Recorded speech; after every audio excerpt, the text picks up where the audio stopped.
힘차게 돌아가는 경제.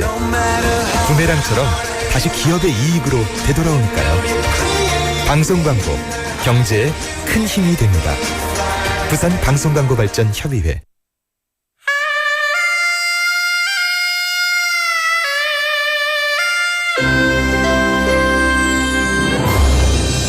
The time is now 7 o'clock.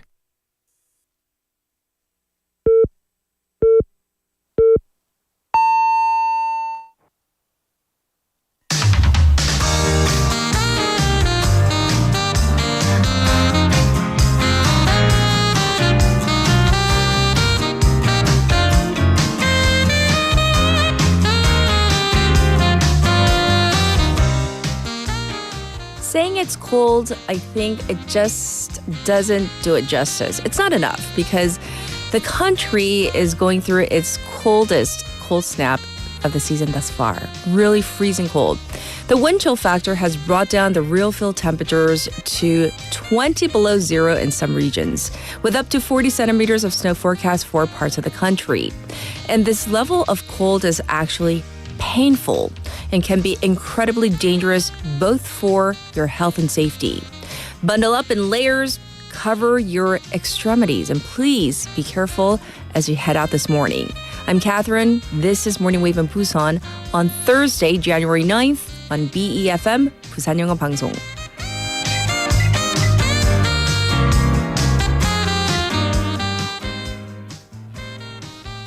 Good morning, Wavers. I hope you are doing well. Can I start with not a word, but just a brr? Because this morning, even though I drove to work today, actually, no, I didn't. What's wrong with me? I got a ride. It's that cold. My brain is frozen over. I caught a ride, but still that cold. The fact that I was in the car and it was that cold. I wore a thick padded long jacket, 긴 패딩 입었습니다. 너무 추워요. So cold that my brain's not even functioning correctly. We are in the middle of the coldest set of 3 days of this winter. And if you have headed outside today, you don't need reminding. You don't need me to tell you this. It's really, really freezing cold. And just how cold you might be wondering. Well, the Korean Meteorological Administration, or KMA, forecast temperatures to drop to, here in Busan, -6 degrees today. Although the wind chill factor, that might make it feel much colder in terms of what we feel like it feels much colder. But if we expand that to elsewhere across the country, well, the figures fall much lower than that. So unofficial lows at Mount Seorak plummeted to, are you ready for this? -23.8 centimeters Celsius this morning. So Seoul is under a cold wave advisory, the first for this winter, along with parts of Jeonbuk and Gyeongbuk, with real field temperatures around -15 degrees Celsius. So there is a cold wave warning in parts of Gyeonggi, Gangwon, Chungbuk, and Gyeongbuk's mountainous regions. As for snow, while Busan is, as almost always, spared, the rest of the country is under a blanket of snow. Chungcheong, Jeolla, and Jeju are getting heavy snow, up to 30 centimeters today for a cumulative precipitation of up to what they say 40 centimeters for 2 days. And there is a heavy snow advisory over Chungnam's western coast, Honam, and the mountainous regions of Jeju. This can be extremely dangerous, as we saw last year with the snowstorm and structural damage caused by snow piled up on the roofs. Do you remember that? Yes, so the cold snap right now is caused by the jet stream bringing cold air from the north. So if you're heading out to work this morning, make sure you are dressed appropriately. Experts say that it's actually better to dress in layers and make sure your head, your fingers, and your feet are properly covered. And so, yes, please leave early this morning so you have time to defrost your car, or maybe you need to drive or walk very slowly. And so I've told this story. How many times have I told this story? You know, the one time that it really snowed heavily in Busan, I walked sideways down Dalmaji Hill. I still fell down. You know, I had a slight concussion. You know, I lost consciousness for a few seconds. I've told this story many, many times because it's to show you how dangerous it can be when it's, you know, snowing. So please be careful out there. Text topic time. It's a fun one today. Do you try to avoid spoilers for, like, you know, TV shows or movies, or maybe just meh, you don't really care? Is there a film, like a movie or a TV series that you actively tried to avoid spoilers for? Or maybe there's one that's playing right now and you're just like kind of, you know, tuning out. Oh, it's trying to avoid social media, SNS, because you don't want to, you know, you don't want to get spoilers for that particular movie or series. 자, 나는 영화 드라마 스포일러 괜찮다 아니면 너무 싫다.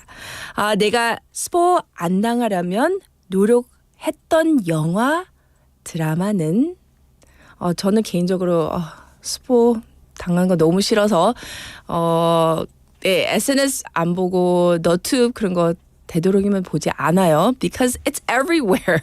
People are so quick. You know, Korean K-netizens, keyboard warriors 너무 빠르잖아요. 다 올리잖아요.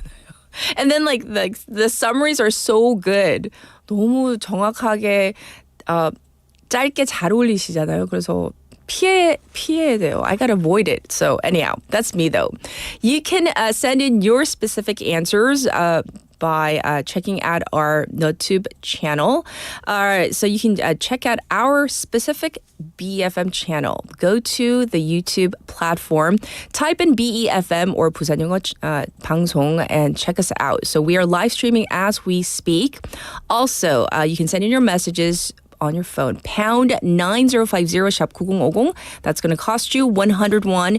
You can reach me for free through our KakaoTalk channel as well. Same thing there. Search for BEFM or 부산영어방송. Add us as a friend. The ways you can listen to us. 90.5, 103.3 FM on the radio. That's only if you're in the Busan area.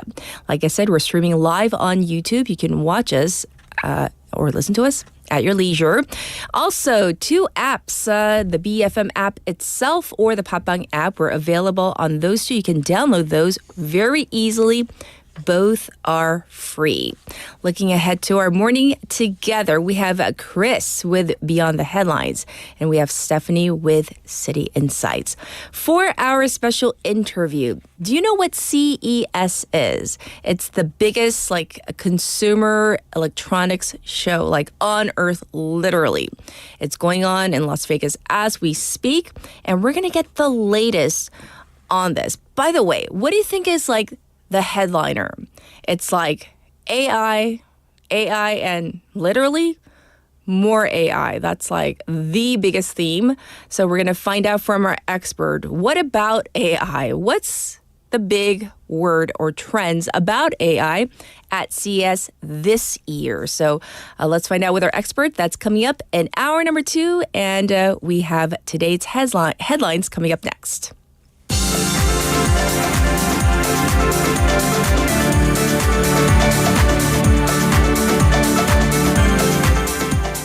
It's now 7:08. These are today's headlines. National Assembly rejects special probe bills against first couple. The National Assembly yesterday voted down 2 special council bills targeting the first couple, along with 6 other bills, including the Grain Management Act and the National Assembly Act. Constitutional Court denies accusations of delaying Yoon's impeachment trial. The Constitutional Court yesterday denied the opposition's claims that it sought to delay impeachment trial proceedings for President Yoon Suk-yeol's case by accelerating proceedings for other cases.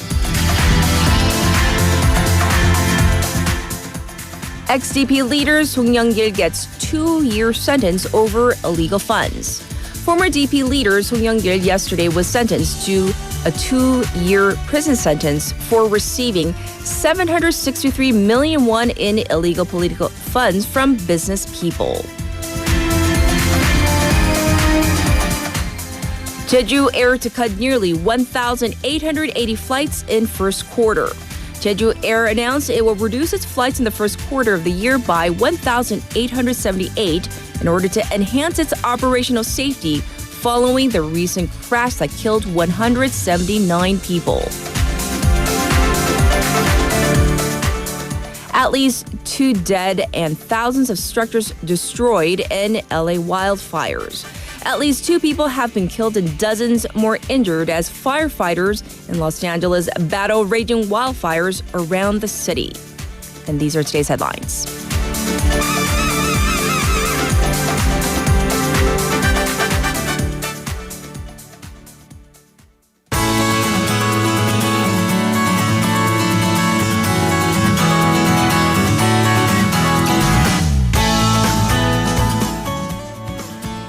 It's time for Busan Updates. We have Sue here in the studio. Good morning. Good morning. Hey, so before we jump into our local updates, let's get your take on spoilers. So do you care much or do you not care? Do you try to avoid spoilers? What's your take?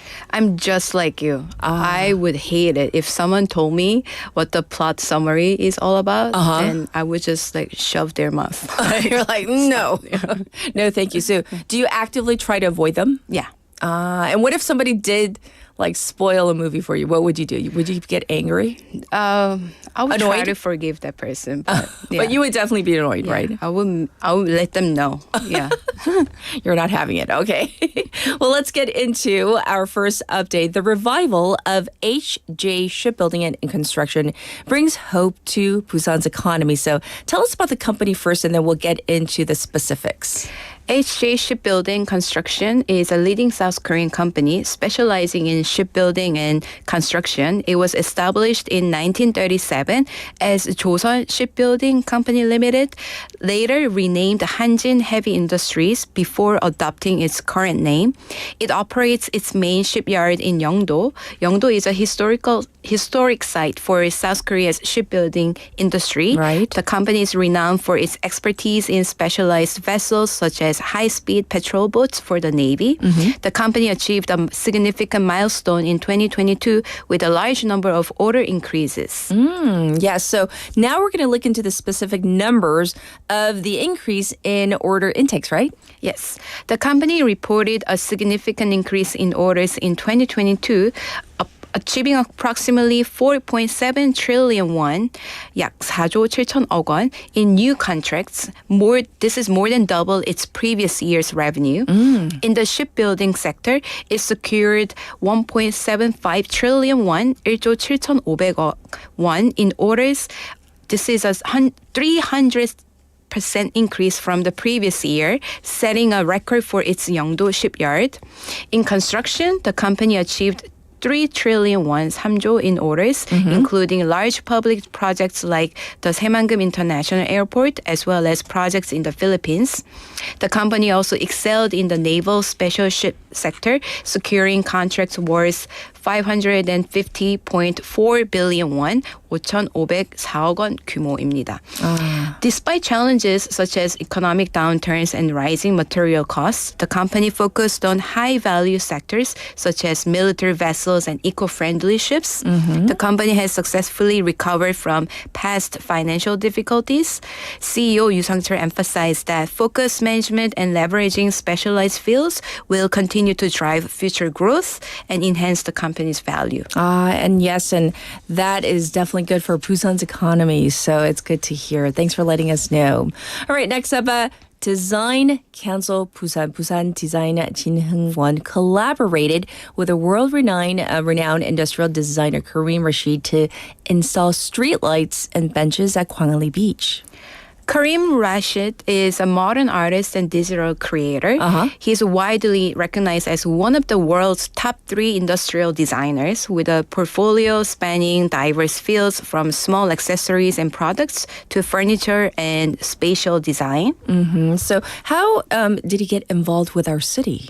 As part of the Busan Outstanding Public Design Competition organized by the Design Council Busan and the city, the Design by Yoon Partners Consortium in collaboration with Karim Rashid was chosen as a winner of the competition. I see.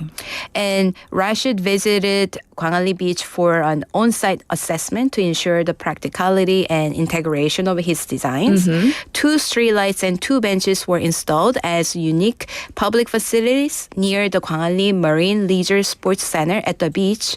He got inspiration from Busan's wind and waves and incorporated them, the city's dynamic and organic forms into his design. So the colors are very vibrant and they reflect Busan's vibrant nightscapes and its identity as a maritime city. Ah, yes.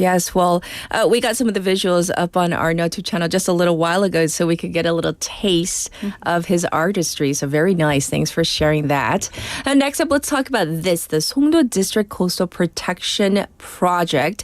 This is to prevent damage from tidal waves and tsunamis at Songdo Beach, and this has been completed. So tell us about this. This area is a frequent victim of climate change and typhoons. If you remember Typhoon Hinnamno, it struck in 2022 and it caused serious damage to the area, to the Songdo Beach. And one of the key impacts was storm surges that resulted in flooding along the coastline. And especially restaurants and accommodations near the shoreline were flooded by the waves. The reason for the recurring typhoon-related issues in the area is that Songdo Beach lacked adequate infrastructure to act as a buffer between the sea and the inland areas. The damage from Typhoon Hinnamno highlighted the need for stronger protective measures, and this led to the implementation of various coastal protection efforts. Yes. And so we need details about the construction. Busan's Seoggu district has completed the construction of wave prevention facilities along the Songdo Beach. The project began in December 2023 and included the installation of 2,000 large tetrapods to weaken wave forces. So tetrapods are large, 4-legged concrete structures to prevent coastal erosion and protect shorelines from the force of waves. And they serve as barriers against storm surges and tsunamis. So we're talking about the 방파제, right? Yes. And additionally, a wave prevention structure was built in front of the existing 방파제 breakwater, and it's designed to redirect overtopping waves back to the sea. So this double curved structure spans 140 meters and stands 5 meters above sea level. And further, coastal protection efforts are underway in nearby areas, including the Namhang and Amnamdong lighthouses. As part of the Namhang Coastal Protection Project, Phase 1 of this project has been completed, and Phase 2, it extends from Songdo Ijin Bay City to Songdo Beach. It's set to be finished in 2027. I see. Well, anything that's going to protect our shoreline and, of course, the people and property as well is welcome. All right, our last bit of updates. One of the new plans for the city this year is to encourage more reading, as we heard last week. Busan Metropolitan Office of Education is launching a new initiative called the Starlight Library. So this is 별빛 도서관, right? Yes. Catherine, I'm not an avid reader. Oh, so that's a little confession. Yes, you seem like a person who would love to read. I think I'm in between you and Haley, like right in the middle, probably, right? So maybe not as much as Haley, but a little bit, yes. Okay. All right. So this Starlight Library means that people read while watching the stars. 별을 보면서 독서를 하는 장소래요. So the goal of this initiative is to create a reading-friendly environment, especially for elementary school children, by addressing the limitation of school libraries closing after regular hours. This initiative will help families to read books together in school libraries during the evening time. And starting this year, the program will gradually open at 20 schools at a convenient location with just a 15-minute walk away. operation hours are from 4:30 p.m. to 10 p.m. on weekdays and 1 p.m. to 9 p.m. on weekends and holidays. In addition, the program also plans to host reading events like Yahoo Family Book Hunt 100 and Book and Movie Night Walk. Yes, and so the Education Office expects the Starlight Library to help increase students' actual reading time, but by how much? Students might not like this. Okay, news. so This let's get year, this. Yes, how much?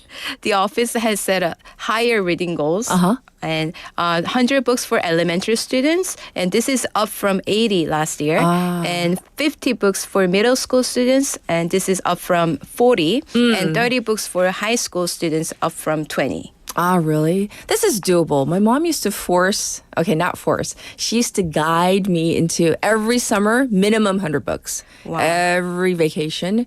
So it's doable. That was in elementary school. It's doable. So hopefully our young ones will be reading more. So thank you for all the updates, and we'll check in with you tomorrow. Thank you, Sue. Thank you. All right, I'll be back with your traffic and weather.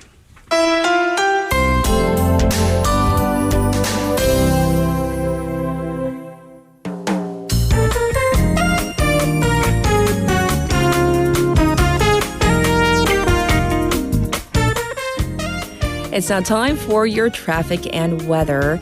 It looks backed up on the Dongso overpass right now from Bumnikor ramp to Chinyang ramp. Also slow right now on Luno Samsungdaedo from Myeongji underpass to Shinho bridge. Congested on Jungangdaedo from Seil Hospital to Choryang intersection.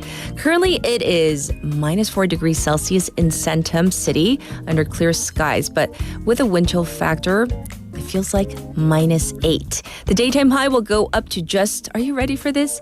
0. It will get even colder in the evening. Expect the real field temperatures to plummet to minus 16 degrees Celsius tonight. Looking across the country, everywhere in South Korea in the minus territory with strong gusts of wind throughout the country, a maximum of 15 meters per second at moments. The snow front, which had dumped heavy snow in Chungnam and Honam overnight, has expanded to the southern coast and parts of inland Gyeongnam. So once again, please bundle up, preferably in layers. Be careful out there. This was your traffic and weather.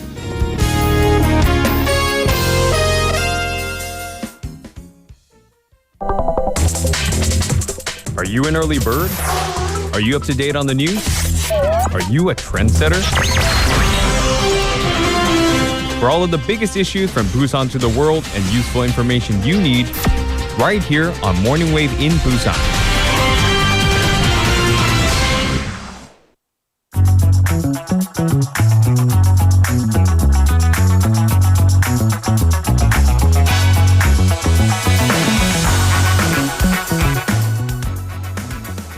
It is time for News Digest. We have Haley in the studio. Good morning. Good morning or freezing morning. We're here. Thawed. I'm smiling relatively thawed. because I was watching the Tottenham versus Liverpool. Are you? 선생님. No. Before. 선생님, 캐서린이, she's not. You didn't let me finish. Before the broadcast, I was watching on my phone, and then Leslie just gave us an update. Tottenham beat Liverpool. What was the score? Leslie, you didn't give us the full. Okay, well, they won, so it's okay. But the thing was, one of the players, Bendakor, he actually literally passed out. It was like minute 6. Like, he was going for a header, and then he just literally passed out. That's terrifying. No, it was terrifying. They had to take him out on a stretcher, and we didn't know what was going on. So anyhow, so he has regained consciousness. That's all I know. I'm not a doctor, so that's good. But aside from that, and Andrew, Liverpool, sorry. Okay, so spoilers. Yes. Depends, of course. But I think the last time I was like really gung-ho against spoilers, I think was it Michael Kim-nim? His was Endgame, mine was Infinity War. Is there like a statute of limitations on spoilers? Can I spoil what happens at the end of Infinity War, which was years ago? Should I not? Years ago is okay. I know families listen to our show with Yes. kids, so maybe I don't want to like No, okay, all right. Because when happens and Yes. then happens. So there you go. I didn't spoil it. And, half the population. And because, and you're like, and that's where the movie ends. And you're like, what in the Marvel universe is this? Right. And then my friends, we have a group chat of 5 people. 3 people watched it on opening night, and then 2 didn't, and they were really busy, so they couldn't watch it for another week. So we were very much banned, and there were some expletives in there from talking about it. So we actually had to create a separate chat room, like a sub chat room with the 3 of us who watched that film so we could talk about it. Yeah. Also my tip, a place where there's like a really high chance of getting spoiled by films is before you go into the movie theater, like the bathroom, because that's where people who are about to go in and people who have just come out of the movie. They talk about it, right? Right. And you might be in the stall and people might be talking about it. So wear headphones. If you're really, because there are movies, Harry Potter, your Harry Potters, although mine was more about the books, your Marvels, your Squid Games, also that's not in theaters, but wear headphones because, isn't that the worst time? So now you have 2 hours of waiting until you know what happens. Yeah. I have a funny comment I gotta read now. Michael says I look like a 모범생 99학번. 그러니까 99학번 너무 감사드려요. And you look like the 담임 선생님. 오늘 너무 기분 좋은데요. 99학번. 88 아니거든요. 마이클님 says Now they're fighting. 그나저나 캐서린님은 오늘 99학 저는 그냥 I'm just reading what he wrote, alright. 99학번 신입생 느낌으로 입으신 것 같습니다. 입으신 거라고 했잖아요. 생긴 거라고 안 Oh my 했습니다. God, you people, just take it out. Take it outside. 네. Meet by the flagpole. And then he wrote, Duke it out. 헤일리님은 담임 선생님 느낌 오늘. But like I see it. Yes, I see it. Yeah. As I was about to tell the teacher. Yes, and so just 축구봤대요. ignore the producer today. We're gonna jump into our serious news now. Serious. The court has extended the warrant for President Yoon Suk-yeol's detention. So where are the authorities on this? Right, so where and when, the biggest 2 questions at this point. So preparations are underway right now for the CIO, the Corruption Investigation Office for high-ranking officials, 공수처, to execute this warrant and apprehend Yoon this time around. So right now they're discussing details with the police investigation team who will assist them. Yes. So for one, the numbers. How many people will be dispatched this time around? Because last Friday, 30 officials from the CIO and 120 from the police were on site. The first time around, obviously, this was not near enough. So the CIO has at least decided to double the numbers. This may be even larger. And they're also considering putting in police special forces. They're the team that's usually in charge of terrorism and other heavier crimes in case of resistance or even physical threats from the presidential security. Yes. And then there is right now a layer of buses that are kind of like gridlocking the presidential residence, and also the presidential security have installed barbed wire fences all around the Hannam-dong residence. Right. So the CIO is even considering using maybe police tanks or even a helicopter to bypass those fences and buses. They're also considering the big question, when to execute the warrant. Reports say that this second warrant extension given by the court, or the first warrant extension, it stipulates a longer period than the first one. Right. So we really don't know. But there are 2 sides right now. Either go in right now or later, obviously. Because as for the go in right now side, their argument is the more time you give the presidential security to prepare, well, the more prepared they will be, the more resistance they may face. Right. However, others call for more details, more planning on the part of the CIO and the police, as this is likely their last opportunity. So there are also plans underway to potentially detain the head of presidential security, Park Jong-jun, for obstruction of justice. Right. Because if he fails to comply and come into police questioning, which is scheduled for tomorrow, the police may have cause to file a warrant. Yes. I can see both sides of the argument there.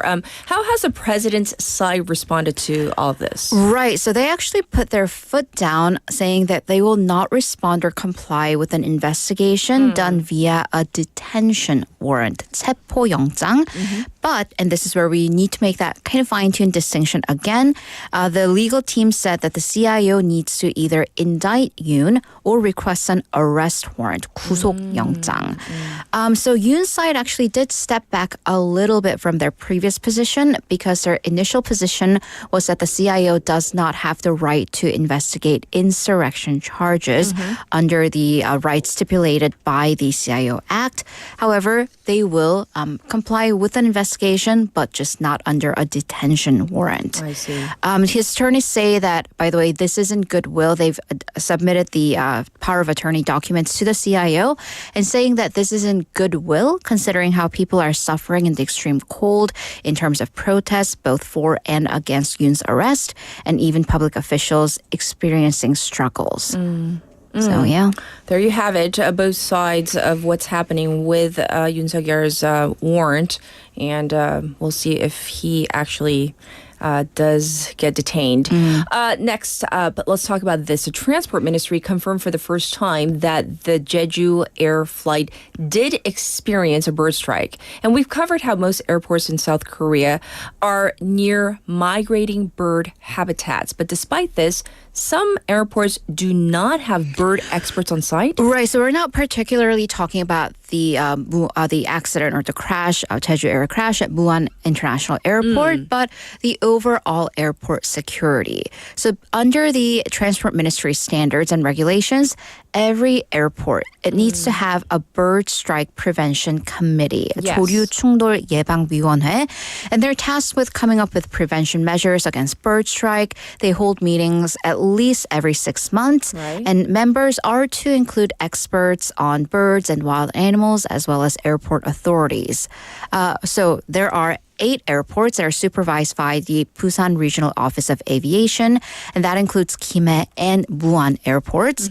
Here's the thing. These airports, including once again Gimhae and Muan, they do have these committees, but not a single bird expert is on board at any of these committees. I see. So for one, at the Muan airport, all the members are from the airport's corporation, airlines, the police, and the district office. There's one wildlife hunting expert.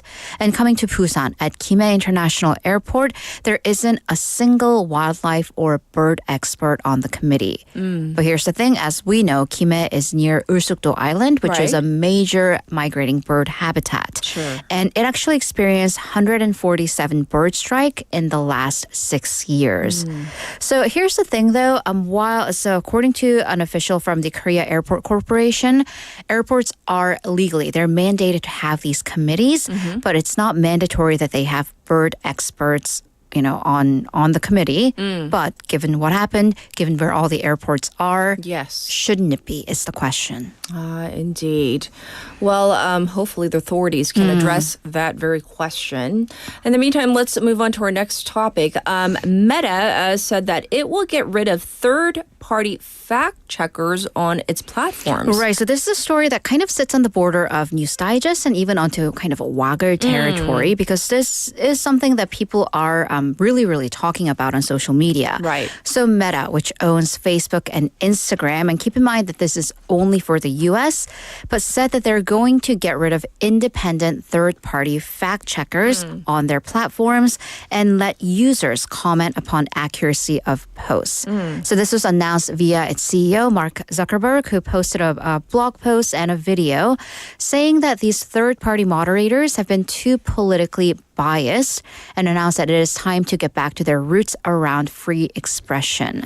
So what happened, at least it's happening until this point on Instagram and Facebook, is if I post something saying that the host of Morning Wave is Catherine Kim, then third-party fact checkers, there are companies that are hired to do this, will correct that or will censor that out.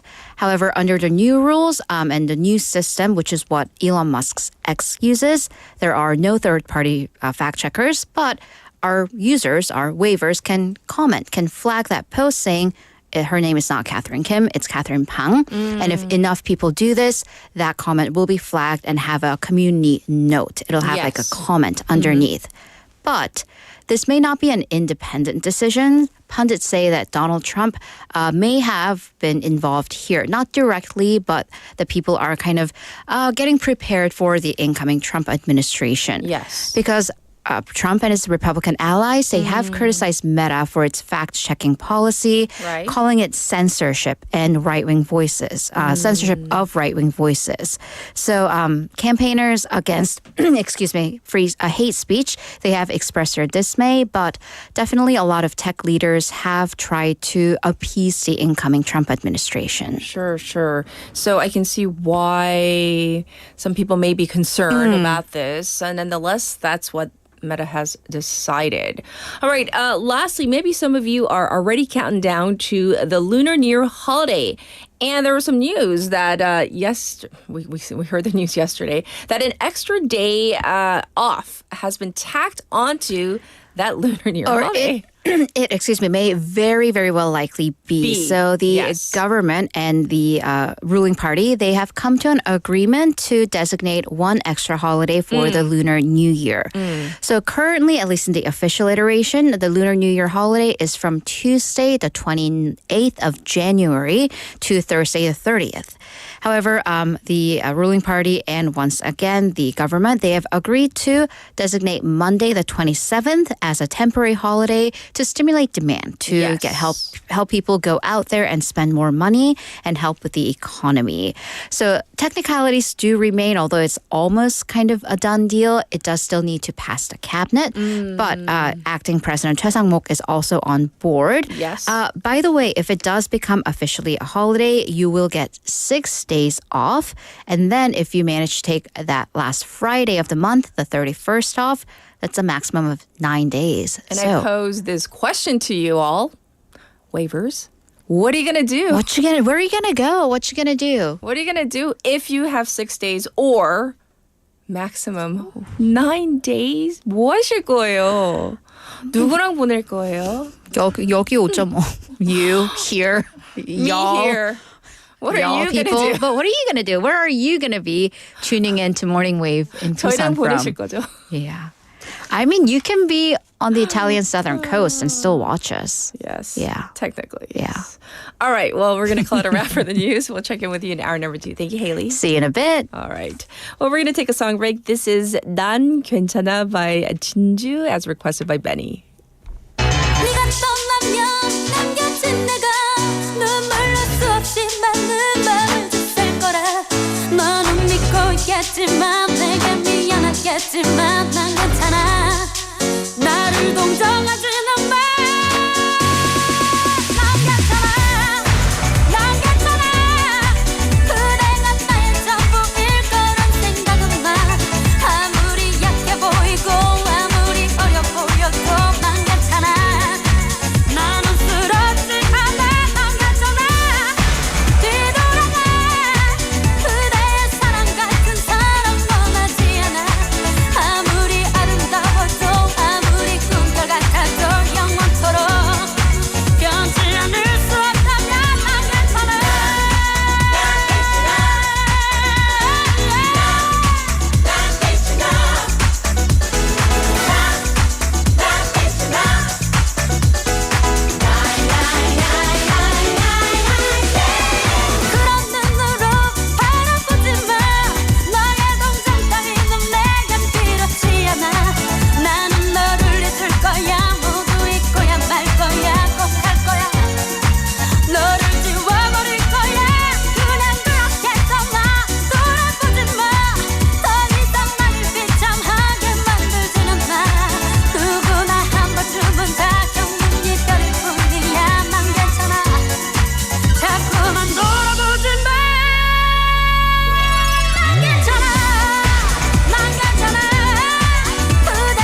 All right, welcome back, waivers. I have a public service announcement that I have to read out to you right now. So this is from the Korean National Police Agency, which has issued this public service announcement at 7:17 a.m.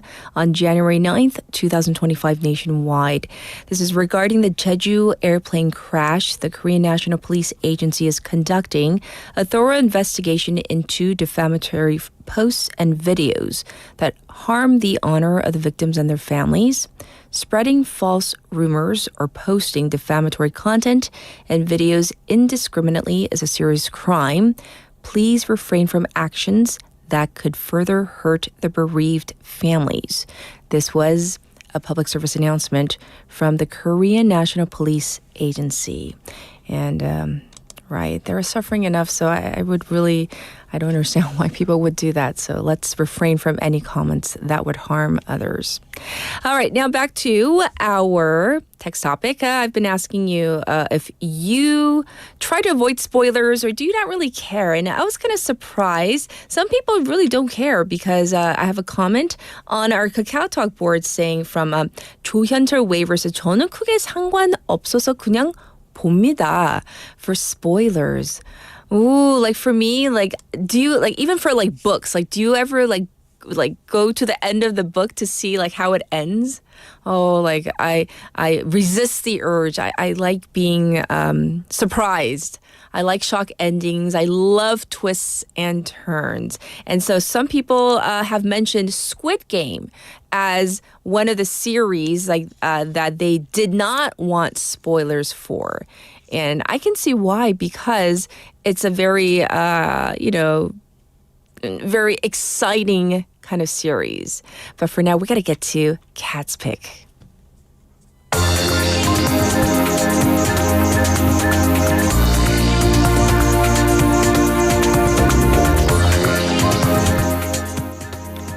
Today's Cat's Pick is from NBC News, and this is all about Donald Trump and his recent comments that he made at Mar-a-Lago. I'm just going to have you take a listen. He made various comments on different countries and regions. Here is that clip.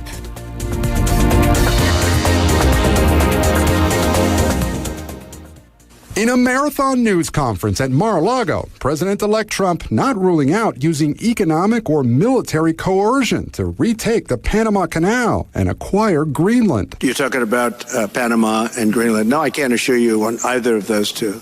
But I can say this. We need them for economic security. The Panama Canal was built for our military. Trump saying the U.S. decision to return control of the canal to Panama in the 90s gave too much influence to China. China's basically taken it over. And arguing the U.S. needs Greenland for national security. You have Russian ships all over the place. We're not letting that happen. The people are going to probably vote for independence or to come into the United States. The provocative comments come as Donald Trump Jr. visited Greenland today, and the Danish Prime Minister vowed that his country's territory is not for sale. Just here as tourists, seeing it, looks like an incredible place. But his father laying out an aggressive foreign policy, expanding U.S. influence, even wanting to change the name of the Gulf of Mexico. The Gulf of America, what a beautiful name. And it's appropriate. It's appropriate. And Mexico has to stop allowing millions of people to pour into our country. And after mocking Canada as the 51st state, Trump is floating the idea of using economic, not military force to annex the U.S. ally. Because Canada and the United States, that would really be something. You get rid of that artificially drawn line, and you take a look at what that looks like, and it would also be much better for national security. Outgoing Canadian Prime Minister Justin Trudeau responding, there isn't a snowball's chance in hell that Canada would become part of the United States. While overseas, Trump is again warning Hamas to release its hostages soon. If they're not back by the time I get into office, all hell will break out in the Middle East. And it will not be good for Hamas. Meanwhile, Lester, Judge Eileen Cannon says Special Counsel Jack Smith's report on the now dismissed classified documents in January 6 cases against Trump cannot be released until an appeals court weighs in. Trump called that great news. Also today, a New York appeals judge denied Trump's request to delay his sentencing in his hush money case. And so I'm not going to comment much because I feel like he kind of said it all. This was Kat's pick for today.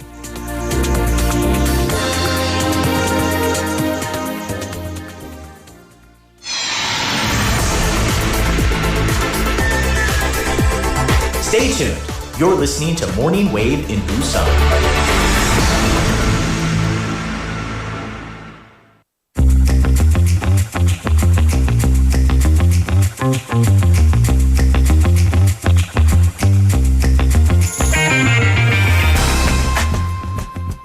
It's time for Chris and Beyond the Headlines. Hello. Good morning. How are you? Not too bad today. Good. A little good, chilly good. on my walk here, but not too much. You wore a thick coat, I'm I assuming. wore a thick coat. I'm like, that's not how you came, right? No. Very good. Yes. Yeah, so what is our topic du jour today? Well, it's been a week. Yeah. It's less eventful this week than previous weeks, but Thank goodness, time yes. keeps moving. Yes. And can you already believe it's already a whole week now that we've been in 2025? That's true. And there were so many negative things that happened last year that got a lot of news coverage. Right. But there were a lot of good things that happened too. I do want to hear from our listeners. What are some of the good things that happened to you? But also, what are some of the good things that happened to you last year in 2024? Did you have anything good happen to you? I'm racking. What happened? Let me think about that. Let me stew on that a little. I mean, like, personally, I don't know. It was an up and down year, a roller coaster every year. It has Nothing been a roller majorly coaster. bad, but nothing like majorly like. Nothing stood out to you? Yeah. It was just Yeah, well, for me, the best thing that happened was being allowed to get up early on Thursday mornings to come in here and talk about the news. Okay. But for the planet, there's been a lot of good things Yes. that may have got swept under the radar. And I really Sure. do want to highlight a few of the news stories, starting with infectious diseases. No, we didn't get rid of the diseases entirely. There's no smallpox eradication. But according to the America's National Public Radio, 9 countries said goodbye to at least one devastating disease in 2024. Oh, that's definitely good, right? So, which countries are we talking about? Well, according to the World Health Organization, this year, Egypt, Cape Verde, Brazil, Timor-Leste, Jordan, Chad, Pakistan, Vietnam, and India all eliminated at least one disease within their borders. Okay. And the diseases that they eliminated are some of the most horrific and deadly that are on the globe. Take the disease in Cape Verde and Egypt that was eliminated. They became malaria-free. Now, malaria is the 3rd most deadly disease of all time behind tuberculosis and measles. So, other diseases that were eliminated were what is called lymphatic filariasis, which causes elephantiasis, which causes swelling of the limbs, leprosy, African sleeping sickness, and tacoma, which causes blindness. Oh, serious. Yeah, so a bunch of serious diseases here. Anthony Solomon, chief scientist of the World Health Organization's Global Neglected Tropical Disease Program, told NPR that it was a massive effort that required mobilization of hundreds of thousands of healthcare workers and other personnel. Yes. And it's one that requires many people to work together to achieve the long-term goals for the many health impacts. Now, Asad Aslam Khan, who led Pakistan's effort to eliminate tacoma, remembers seeing people affected with it as a child, and it became a dream to eliminate it in Pakistan. He said, I used to feel very bad for these patients. I just wish I could do something for these poor people. And it took him over 50 years to realize it, but his efforts really paid off in the last couple of years. Right. So this is definitely an amazing feat. So how do they do it?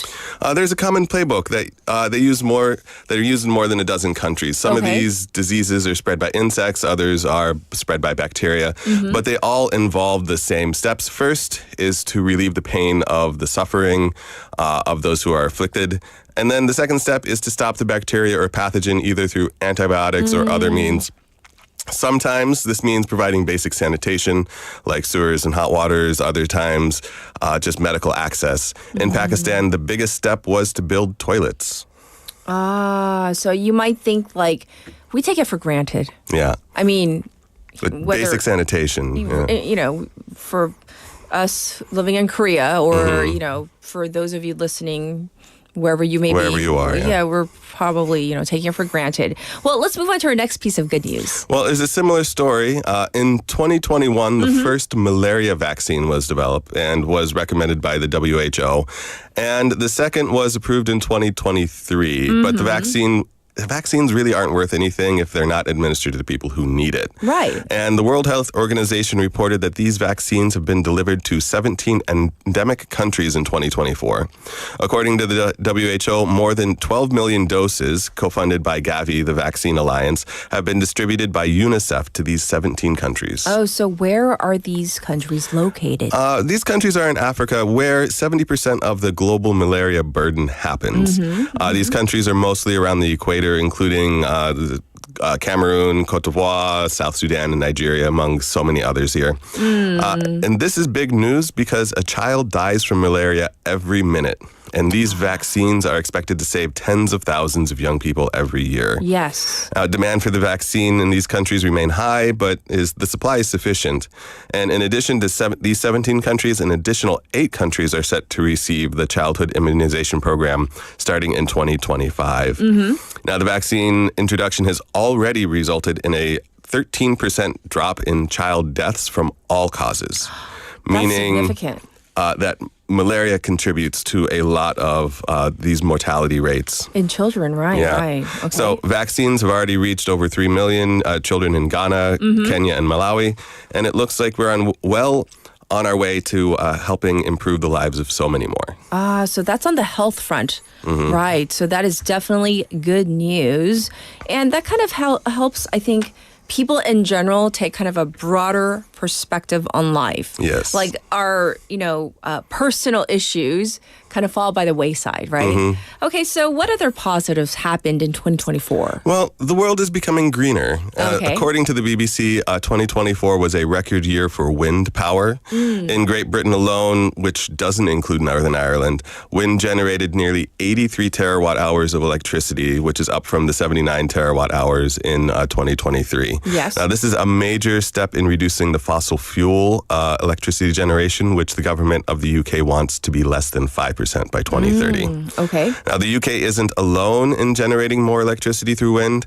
China is far and away the world leader in terawatt hours produced, with the United States coming in second in terms of total amount. These countries only produce about 10% of their electricity from wind. The highest countries, though, are Denmark and Lithuania, with 57 and 45% respectively of their power being generated by wind, according to Ember, the global energy think tank. Now, when you combine these with other renewables such as wind, solar, hydropower, and bioenergy, together with nuclear power, 56% of Great Britain's electricity came from non-greenhouse gas emitting sources in 2024. Over 50%. Over 50%. So we're well on our way to reducing the greenhouse gas emissions from at least that country. That's one country. I mean, we all need to get on that bandwagon if we can. But, we're okay. We'll take that as a positive. That's one country. We can one country among many. So yes, but I mean, if one country can do it, I don't know how we're all going to do it. But we can follow in that country's footsteps. I wish we had time to delve more into the good news from 2024, but we're gonna have to call it a wrap for at least today. But thank you for bringing in the good energy. We do appreciate it. Yep, thank you very much. Hope you guys have a good day. And we'll continue with the good vibes next week. Thank you so much, Chris. Yeah, have a good one. And we're going to end it on that note for today. How about White Love by Turbo, as requested by Michael for hour number 1. Join us back at 8.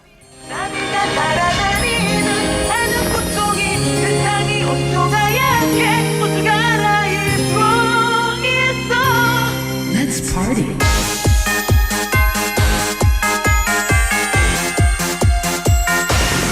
Have a good time.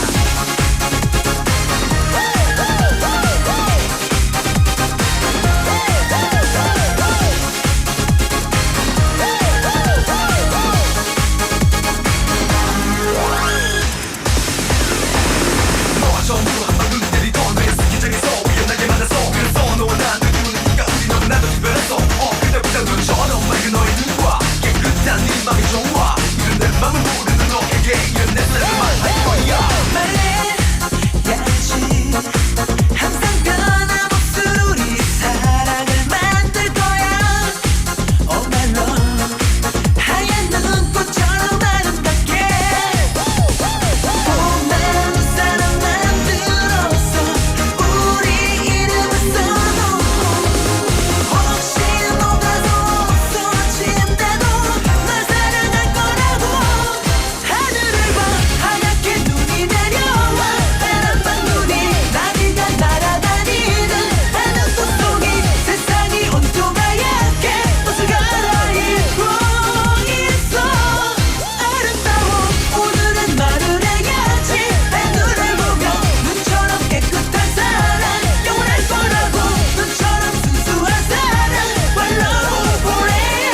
혹시 지금 운전 중이신가요?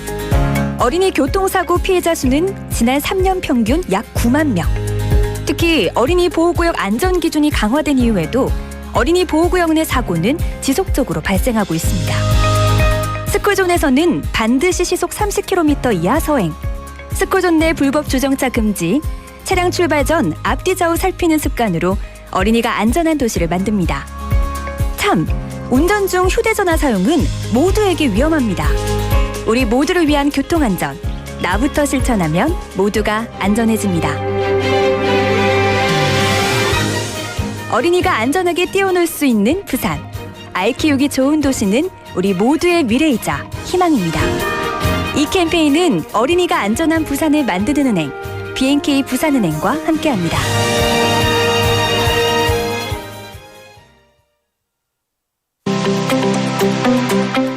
These are the guidelines for action for people in the event of an apartment building fire. First, if evacuation is possible in the event of a fire in your home, move to a safe place in a low posture by using stairs. And if evacuation is difficult, move to an evacuation space or block the door gap and call 119 for rescue. Second, if a fire breaks out in another home and no flames or smoke enters your home, wait inside the home, call 119, and act according to the announcement. Third, if flames and smoke come into your home in the event of a fire in another home, check to see if evacuation is possible and then evacuate or request rescue. This was brought to you by the Ministry of the Interior and Safety and the National Fire Agency.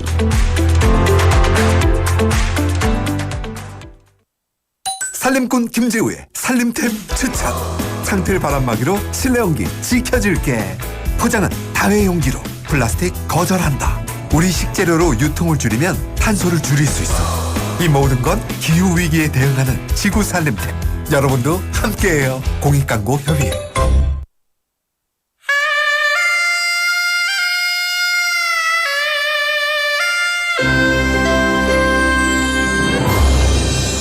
The time is now 8 o'clock.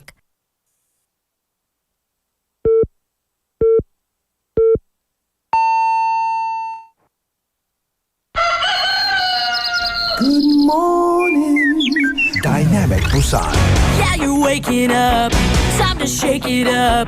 Tell the world good morning and find out what's going on. Well, hi there, folks. There's everything from comedy to lively chat to music. Broadcasting from a room about the size of your closet. All calls are recorded. What show is this? Live from Korea's dynamic city, this is Morning Wave in Busan. I'm sorry, who'd you say you were?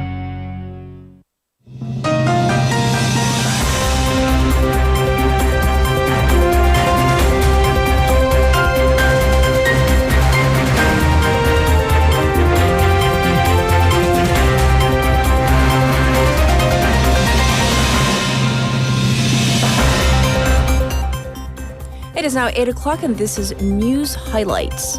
National Assembly rejects special pro bills against first couple. The National Assembly yesterday voted down the 2 special council bills targeting the first couple, along with 6 other bills, including the Grain Management Act and the National Assembly Act. The special council bill into the president for his martial law imposition was rejected in 198 to 101 vote with 1 abstention and was ultimately scrapped. The bill against the First Lady was turned down in a 196 to 103 vote with 1 abstention. The ruling People Power Party, PPP, earlier reaffirmed its official decision to vote against the bills. The main opposition Democratic Party, or DP, has vowed to reintroduce the bills.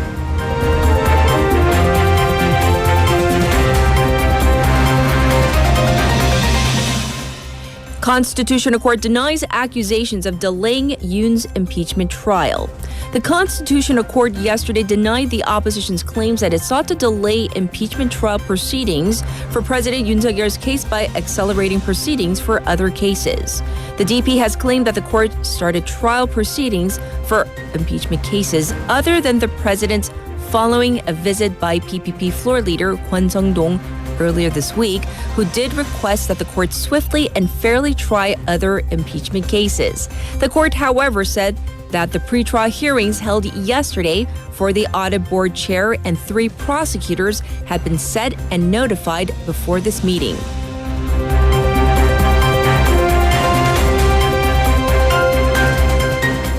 Ex-DP leader Song Young-gil gets 2-year sentence over illegal funds. Former DP leader Song Young-gil yesterday was sentenced to 2 years in prison for receiving 763 million won in illegal political funds from business people.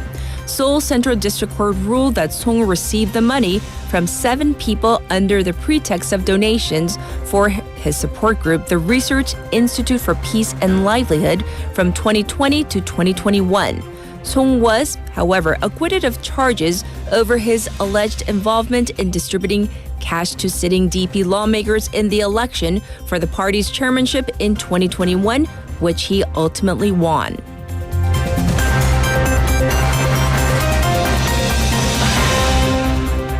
Jeju Air to cut nearly 1,880 flights in first quarter.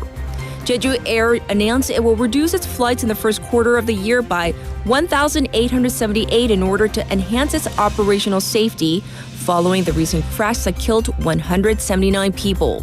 The country's largest budget carrier said that it will cut 838 domestic routes and 1,040 international routes, with 30 more cuts to come in the near future. In the meantime, the National Assembly has formed a bipartisan truth-finding special committee over the plane crash, which will also serve to assist the families of the victims and discuss prevention measures.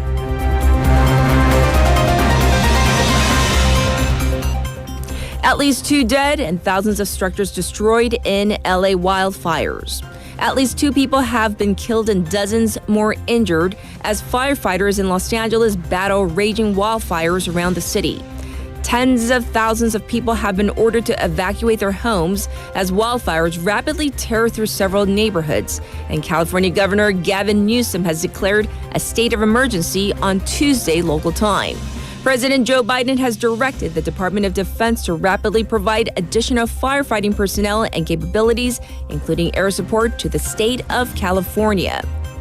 And this was News Highlights.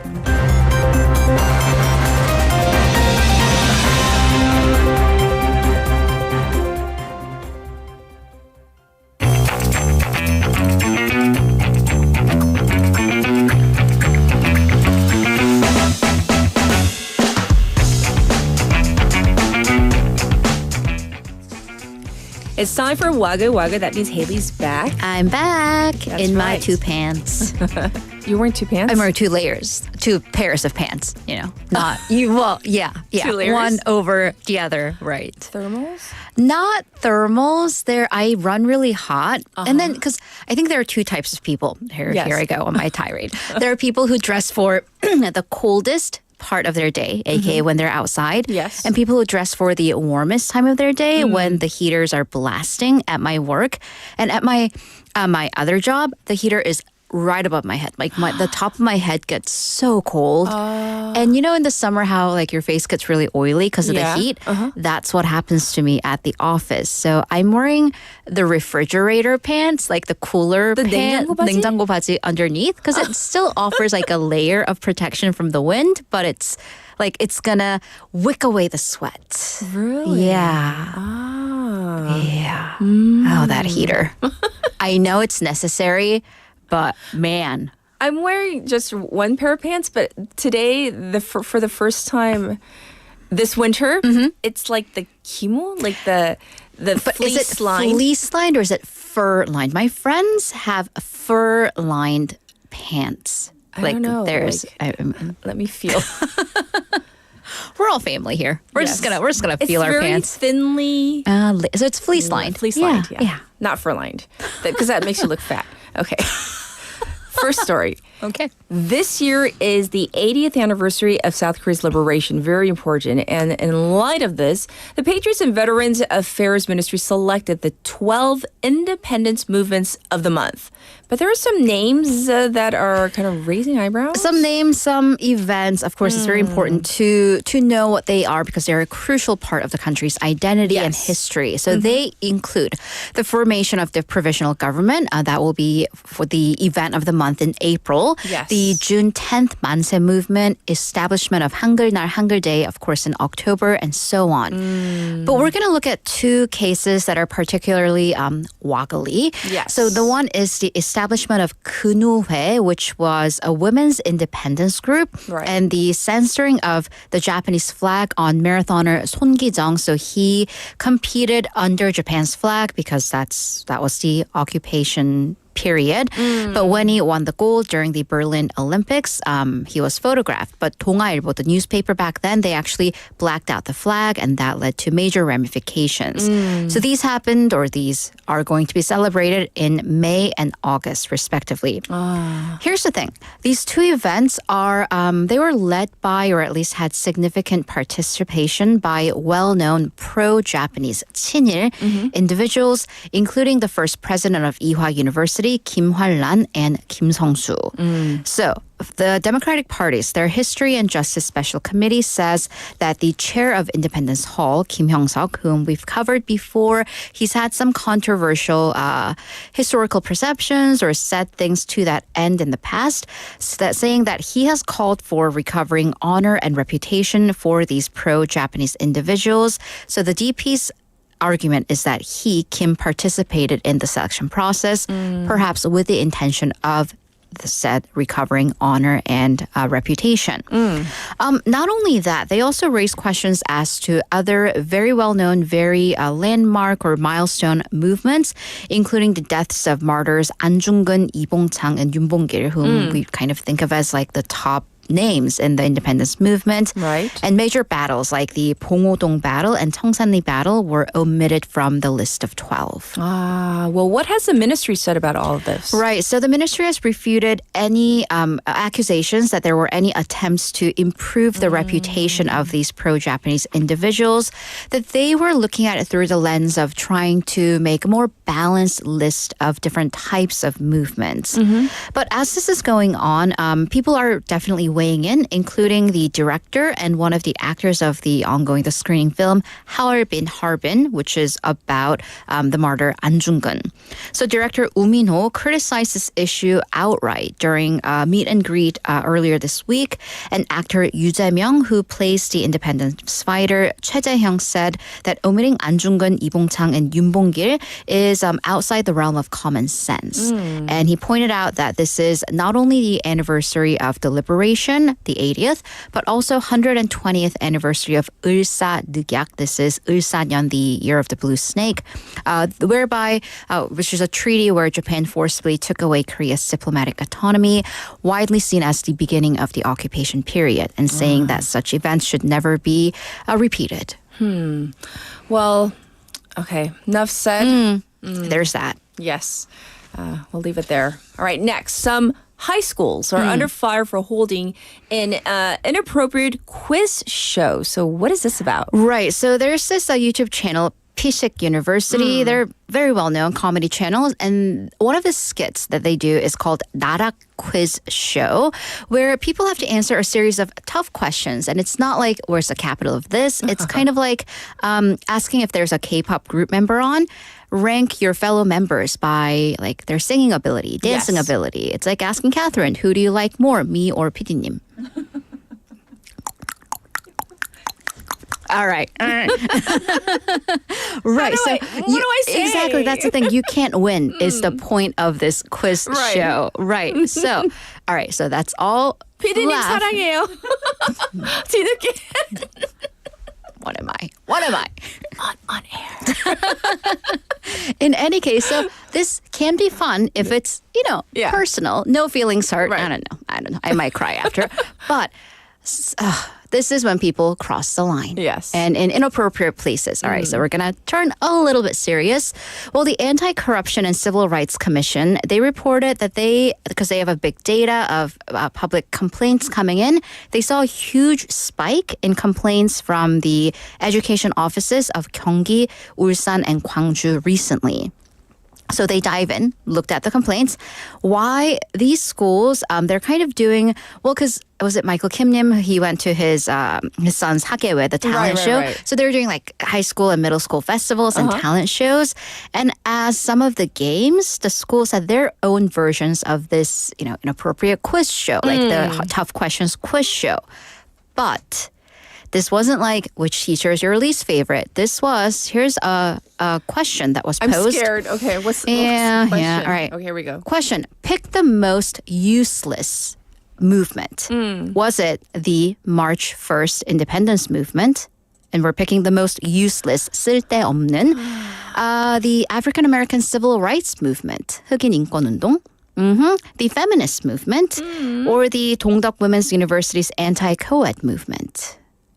Do you see where the intention is? Can you kind of feel it?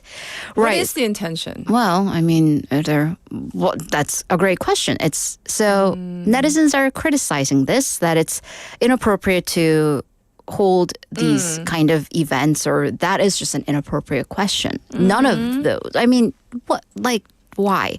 Others saying that it's satire, it's black comedy, that it's funny. I'm like, we have different senses of humor. Yeah. So inappropriate. So that's why, again, lots of complaints coming into Education University. Yeah, it's not funny. Just, I don't know. Yes. There's that. All right, we're going to switch gears. We're going to go to North Korea for this next story. We know that Pyongyang cracks down on, Western influence or South Korean influence, but this is apparently getting really extreme. Right. So culture. A lot of things get classified as culture. We know South Korean films and dramas are banned, but even food is getting banned. So some foods that are viewed as too Western or too South Korean, and they're now being seen as a form of cultural infiltration. Oh. So for example, starting November of last year, South Korean foods like tteokbokki and 부대찌개, the army stew, they've been banned from markets. So North Korean local authorities apparently told the business people that if their vendors or stores are found to be selling them, they'll get their business licenses revoked. Oh, right. That's serious. And the reports also quote locals who say that the residents are well aware that, because you can argue, well, isn't tteokbokki is not distinctively South Korean, right? But they are well aware through bootlegged South Korean dramas and shows that these are really popular street foods in South Korea. Okay. Also, other foreign press outlets reporting that hot dogs have been banned as well. And I'm wondering if they're hot dogs or corn dogs or probably both, because Chairman Kim Jong-un categorized hot dog sales as an act against the country. 반역 행위. By the way, this isn't just for businesses, but people are banned from cooking them at home. So that's a form of suppression. I wonder if it's like if there's a bun, because like sausages, right? But then I guess sausages are not right. I don't know. Does there have to be a bun? Like the outer. I think it's kind of the similar thing of when is explicit content and explicit content, you'll know it when you see it, kind of a thing. Yeah. Well, on top of that, the regime has upped its punishment against divorces. Apparently, people get punished for getting divorced. And this, starting late last year, North Korea now punishes couples who get divorced. So I'm citing a report by Radio Free Asia, which cited a local source saying that when a couple gets divorced, they have to serve about 1 to 6 months in labor camps. And people who have actually been sentenced say that women tend to get higher sentences than men. And by the way, this practice, I suppose, began in 2020 when divorce rates, even in North Korea, spiked during the COVID pandemic lockdowns. And the country saw this as kind of a crisis and homes breaking down. So, yeah, that's their solution, I suppose. Yes. Well, the last story is about spoilers. It's related to our text topic. An actress on Squid Game season 2 posted something that has spoilers about the unreleased third season of that show, right? Right. So actress Park Gyu-young, and I won't tell you what role she plays. So this is, by the way, going to be spoiler-free of the second, and I don't know what happens in the third season, but of the second season. Did you watch season 2? Of course, I watched season 2, in the span of 2 days. Okay. She posted a photo of herself on set during break. It was a selfie. But then in the background, there was another gender neutral actor or actress, a person, someone next to her that apparently is a spoiler. Yeah. They weren't in season. I don't know. I actually kind of like covered the parts that may be a spoiler in the article, and I was like, all right. And by the way, the photo on our YouTube also has the person's face like blurred out. Yeah, it's a person. I don't know if this person is a he or a she. I don't know. She deleted it immediately. But there were questions as to whether that violated her, most likely, non-disclosure agreement that all the cast and crew members have to sign. So we don't know if, what the details are of a non-disclosure agreement, but reports have said that the press, even after press events at every single one of them, Netflix made them sign non-disclosure agreement. So we can only assume that the cast and crew members are under very strict lock and key as well. But some of the members of the press inquired with Netflix, and they said nothing's under discussion about a penalty. And they just simply asked the public to, check out what happens or who appears in season 3. So, yeah. But others have said, that maybe she shouldn't have posted the photo or just, be careful. I'm sure it was a mistake. Yeah. But. Right. But. I know. But. Nonetheless. Because it's just the point is that, these large networks or studios, they do have very strict non-disclosure agreements. And sometimes there have been heavy financial penalties that actors or crew members have had to cough up. So we have some comments. 헤일리님 뚝딱 소리 엄청 나시네요. Yeah, they like your 뚝딱. And then 너무한다고 하네. 헤일리 너무하네. Making you choose between the producer and yourself. Who said that? Who said it? And then 태진님, Catherine 우리 누나 같아. 웃음소리가요. Is that a diss? Diss예요, 칭찬이에요. I think he likes his sister. I hope so. I don't know. I hope so. 누나님이 she must be very 덩어리예요, 그쵸? 네. Very charming. Okay, very. All right, well, Bundle of thank joy. you, Haley.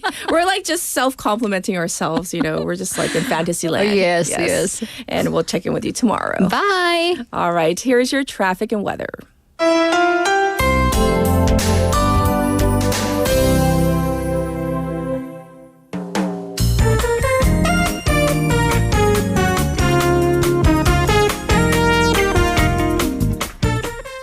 It is now 8:19. Here's your updated traffic report. There is congestion reported on Gwangan-daegu, the Gwangan Bridge on the upper portion, the upper deck right now. It's also slow on Chungcheong-daero from pier number 4 to pier number 3. There's backup reported on Gwanmun-daero from Pangnam Tunnel to Baegang Tunnel. Also congested on Geoje-daero from Hamajong intersection to Songgong three-way intersection. It is currently minus 4 degrees Celsius in Centum City under clear skies, but with the wind chill factor, it feels like minus 8. The daytime high will just go up to 0. And once again, it's going to plummet to minus 16 that's the real feel temperatures tonight. Looking across the nation today, everywhere it's going to be in the minus territory with strong gusts of wind throughout the country, a maximum of 15 meters per second at moments. The snow front, which has dumped heavy snow in Chungnam and Honam overnight, has expanded to the southern coast and parts of inland Gyeongnam. This was your traffic and weather.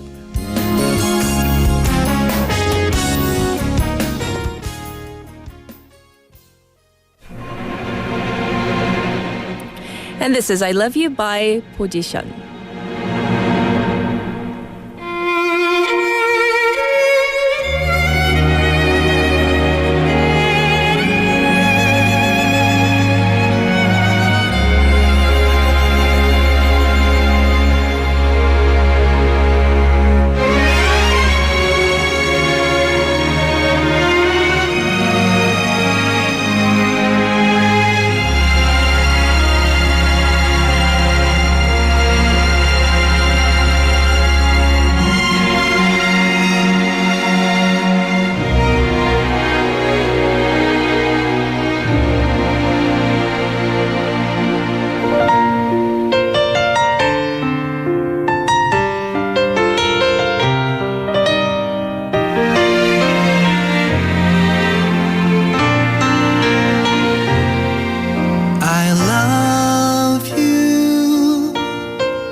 말밖에는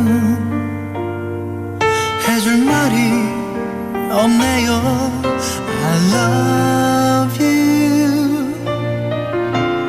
의미 없는 말이 되었지만 사랑해요. 이제 와서 무슨 소용 있겠어요. 다신 볼 수 없는 이별인데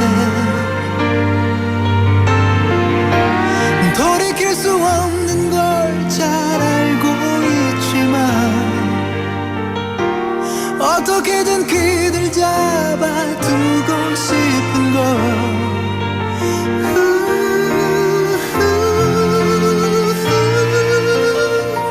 이 세상 아니라도 언젠가 우리 다시 만날 텐데 눈물 한 방울도 보여선 안 되겠죠.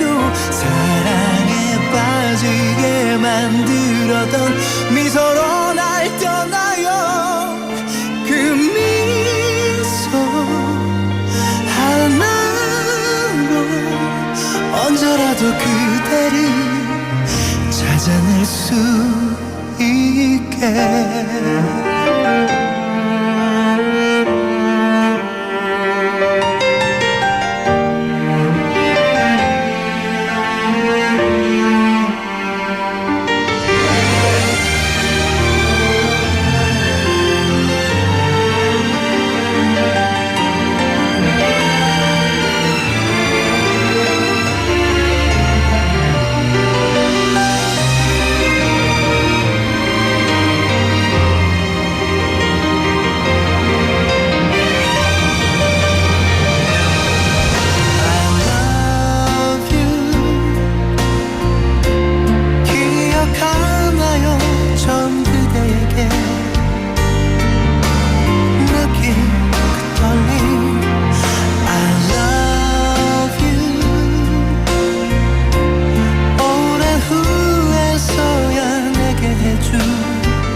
약속 하나만 해요.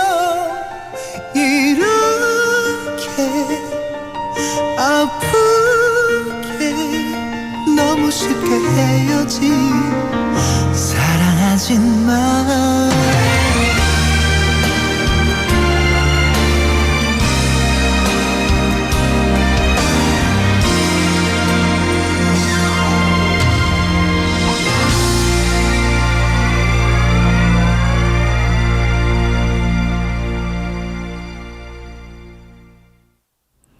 How many of you were singing along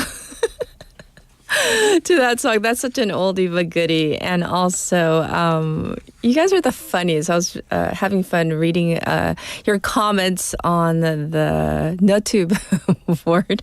Lots of hellos and this side question about how many layers you guys are wearing today. Because especially if you're in Busan, we're not used to, negative or minus territory when it comes to winter weather. About how many layers are you wearing? So our producer, she said, 피디 몇 겹 입었어요 오늘?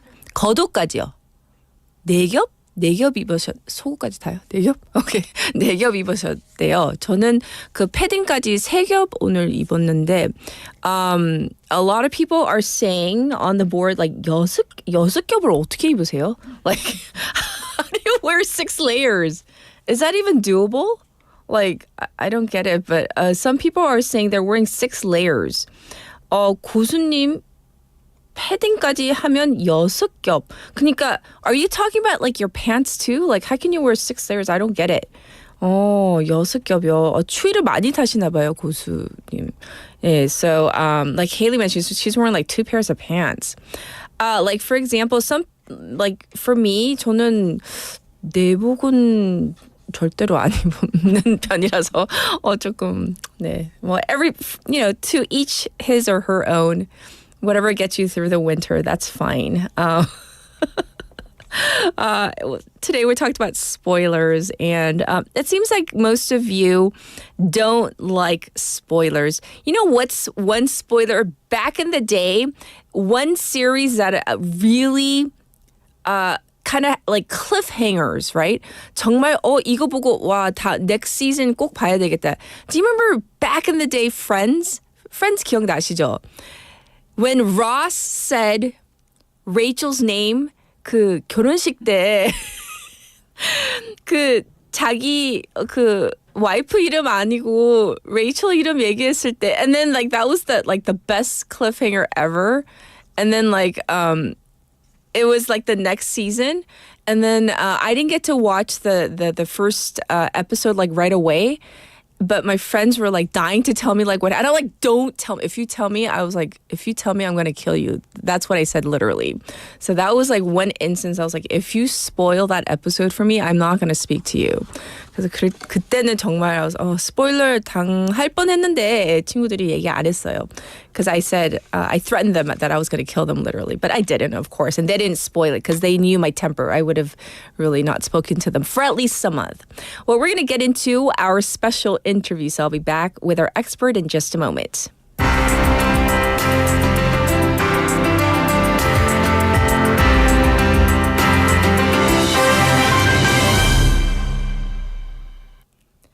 The Consumer Electronics Show, or CES 2025, is currently taking place in Las Vegas right now, and it's buzzing with excitement. And once again, artificial intelligence, AI, is taking center stage for its role in shaping our future, from generative AI tools to breakthroughs in autonomous technology. This year's theme highlights the growing impact of artificial intelligence. And, industry leaders like NVIDIA's Jensen Huang have described AI as the driving force of a new industrial revolution, sparking conversations about its transformative potential. And as the tech industry races forward, there are so many questions about how we need to balance innovation with ethics and ensure AI benefits society as a whole, not just the elite few.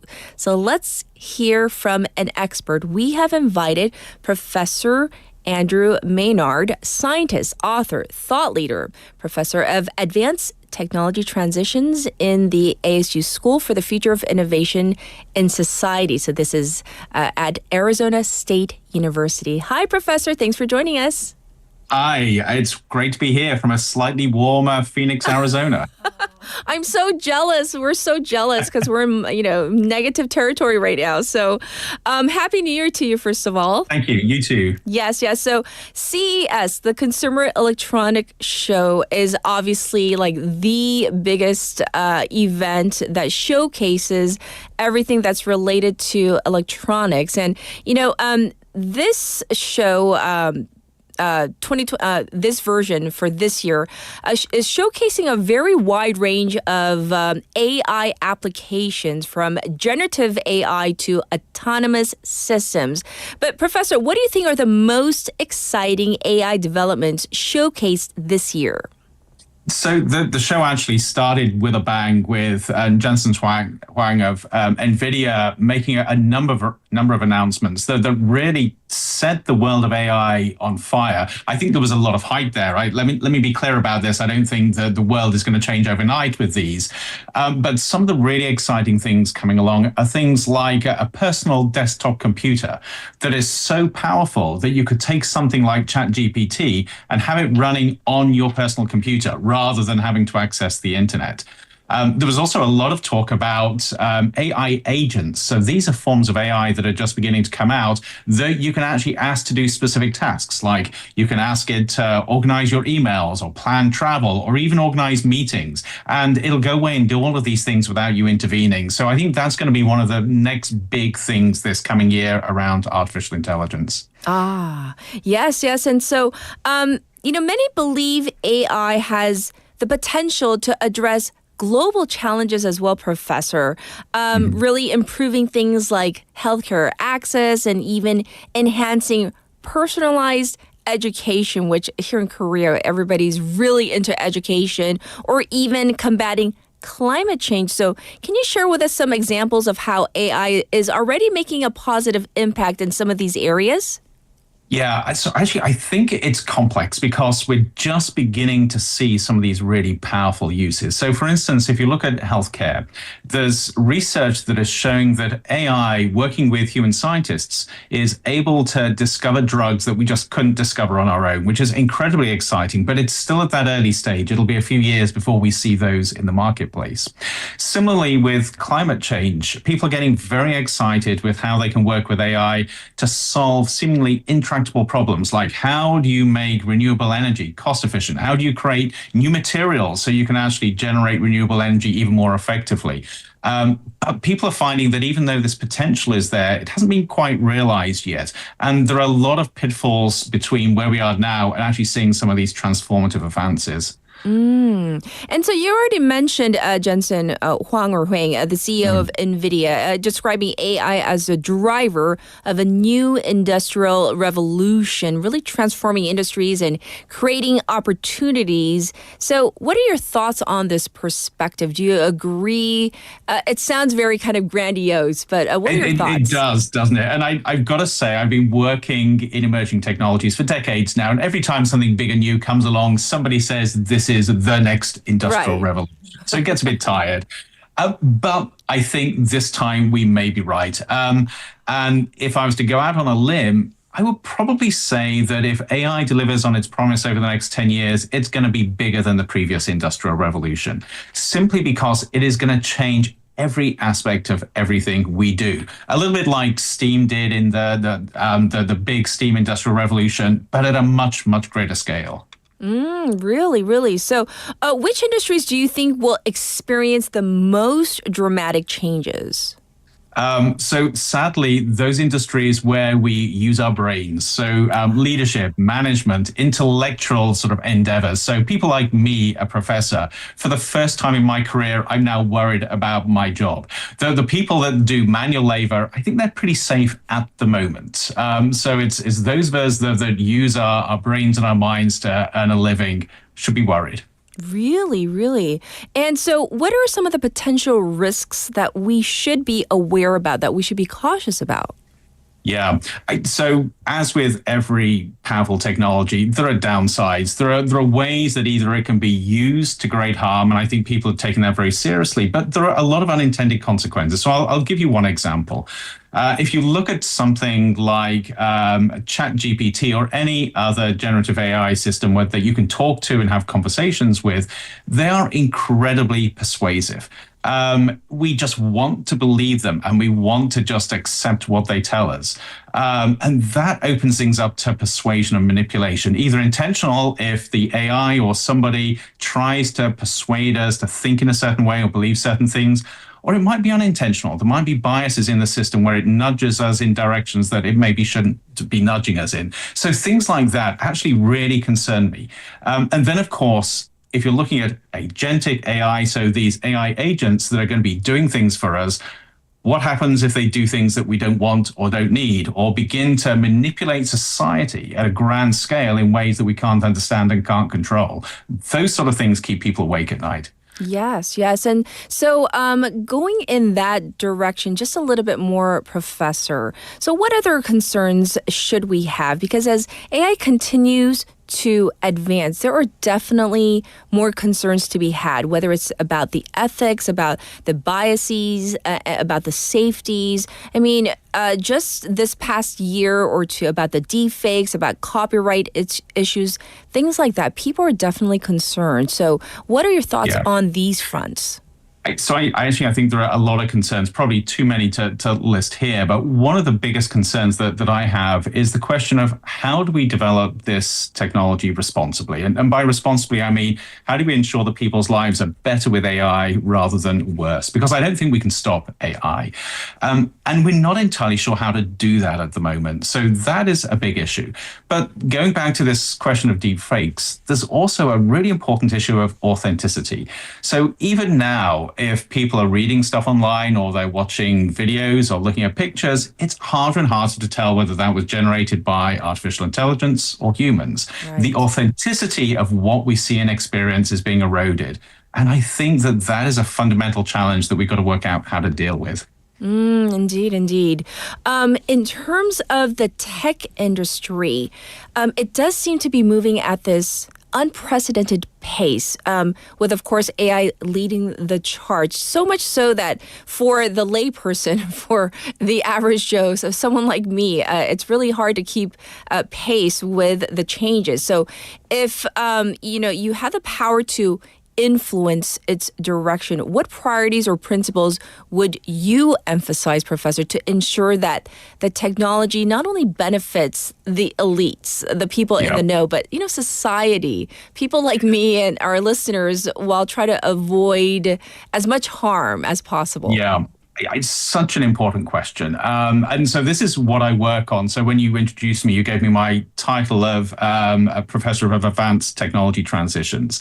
And I think this is where we need to be. So we now have a technology which is so transformative that the old ways of doing things, the old ways of educating people, giving them degrees of literacy, of organizing society, even governing society, are no longer going to work. And we don't know what the alternatives are.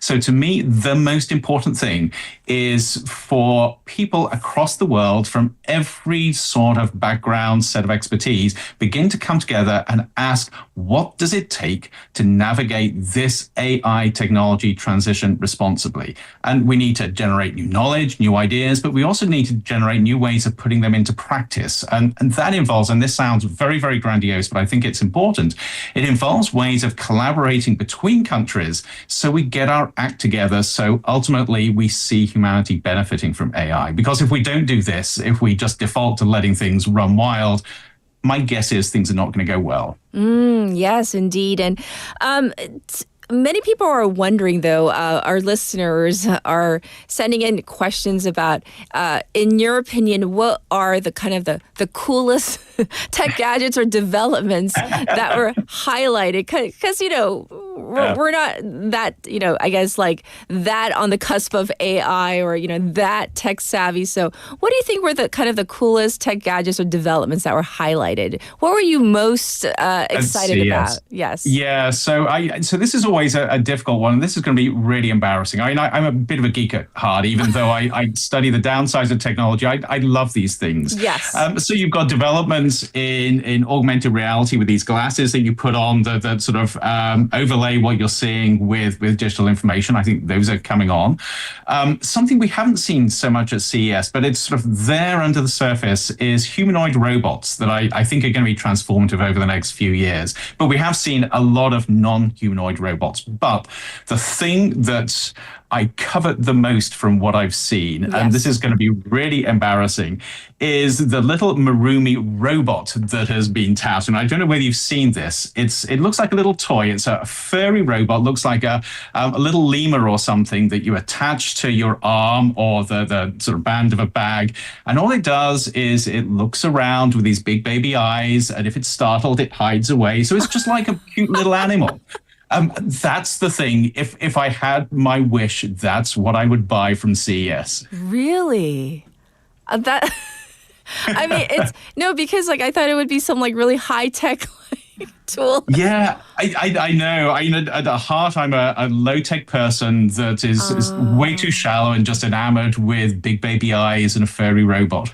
Well, I'm definitely going to look it up now. But thank you so much for shedding light on what we can expect with all of this AI. Definitely in the past few years, but more on the horizon. So thank you so much for shedding light on this hot issue. Thank you, Professor.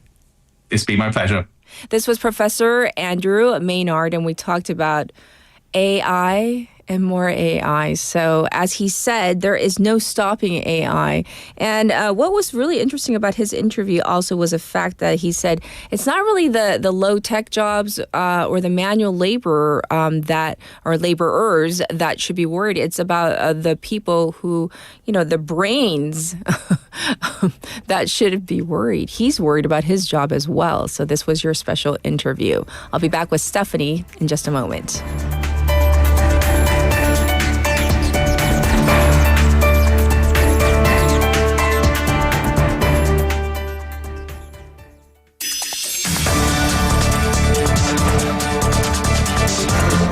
Get your local up-to-date news from Korea and abroad right here on Morning Wave in Busan with Catherine. Stay tuned.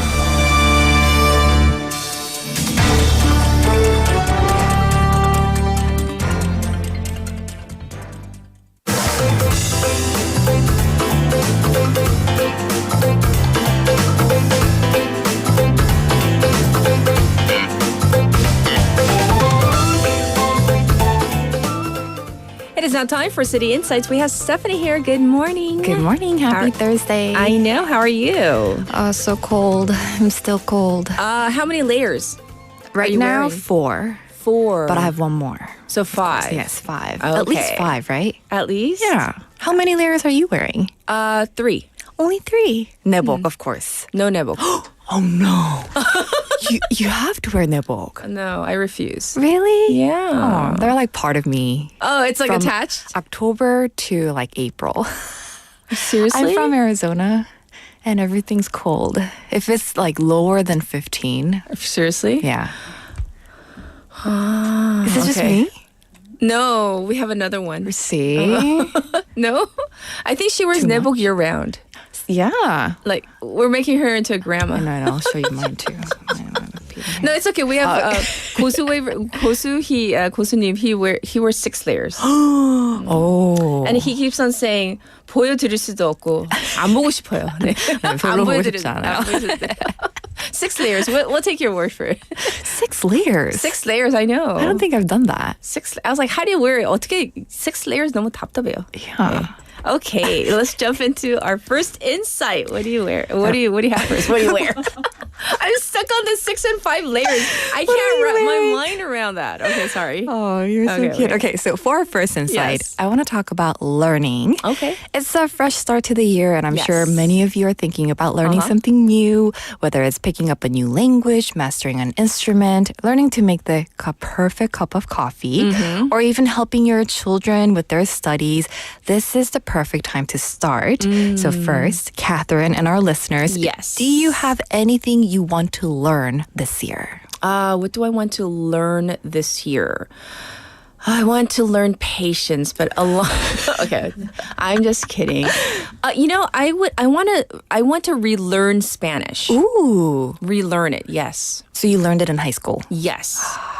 Hola. 3 years. ¿Cómo estás? Me llamo Caterina. That's all I know. That's what I remember. Yes. Well, yeah, there's so many things we can learn, but to help you and the listeners, I did a little research and came across some really interesting learning techniques. I'm sure you know most of them. So first, teach someone else, right? Explaining a concept to someone else actually helps you learn and retain better. So maybe you can learn Spanish and then teach me every Thursday. All right, that makes sense. So it forces you to kind of like process the information in a way that's clear and easy to understand. Okay. So, and then what? So next next one is take breaks. A quick 5-minute break every hour can help you stay focused, avoid burnout. Another tip is to focus on one thing at a time. Everyone's multitasking all the time, but it seems efficient. But when it comes to learning, it's better to give your full attention to one task. Yes. And finally, make a schedule. Of course, setting aside specific time for learning and practicing can make a huge difference in staying consistent and making progress. Yes. So, Catherine, I'm sure you have your own personal tips when it comes to learning. Share with us. I don't believe in multitasking. People think I'm always multitasking. Yeah. I'm just good at seeming to multitask. But it's actually, I'm quick. I seem like I'm multitasking, but I'm not really multitasking. I'm just quickly moving from task to task. Okay. Because I've had several experts on our program, and they all seem to say there's no real multitasking. Right. Right. Because our brain can't handle it. No. Right. So moving from task to task is okay. Just focus on one thing. One at a time. Yes. Move quickly. All right. That's good. Now, I met with students from Busan who have been selected for the 2024 Korea Talent Award. Yes. Which is 대한민국 인재상, hosted by the Ministry of Education and organized by the Korea Student Aid Foundation. I asked them how they study, because they're the top of the top, right? And one of the students, Chu Sung-jun, shared that he prioritizes understanding concepts over memorization, emphasizing the importance of knowing the why and context for better application. Yes. And to enhance learning, he reinforces his understanding by explaining concept to others. And I wish I knew this, because in school I was always just memorizing.